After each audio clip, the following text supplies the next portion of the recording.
15 November 1875 झारखंडमधील छोटा नागपूर परिसरातील उडीहातू गावात एका गरीब आदिवासी कुटुंबात जन्म झाला एका महान योद्ध्याचा, भगवान बिरसा मुंडा. लहानपणापासूनच त्यांनी पाहिलं की ब्रिटिश सरकार आणि स्थानिक जमीनदार आदिवासी लोकांवर अत्याचार करत आहेत, त्यांची जमीन हिसकावून घेत आहेत.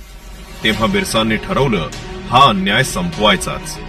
ते फक्त योद्धा नव्हते, ते एक आदिवासी जनतेचे तारणहार, एक धर्मगुरू आणि एक सामाजिक क्रांतिकारक होते. त्यांनी आदिवासींना सांगितलं, आपल्या संस्कृतीचा, धर्माचा आणि जमिनीचा अभिमान ठेवा. 1895 ते 1900 दरम्यान त्यांनी उभारलं एक महान बंड, उलगुलान, म्हणजेच महाआंदोलन. हे बंड होतं ब्रिटिश सत्तेविरुद्ध आणि शोषणाविरुद्ध.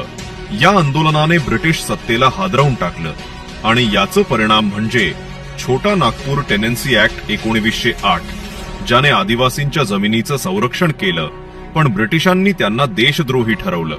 9 जून 1900 रोजी फक्त 25व्या वर्षी रांची तुरुंगात त्यांचा मृत्यू झाला. पण विचार करा, फक्त 25 वर्षांच्या वयात कोणीतरी ब्रिटिश सरकारला हादरवून सोडलं. आज त्यांच्या जन्मदिनी 15 नोव्हेंबरला आपण साजरा करतो जनजातीय गौरव दिवस, एक दिवस त्यांच्या बलिदानाला नमन करण्याचा. भगवान बिरसा मुंडा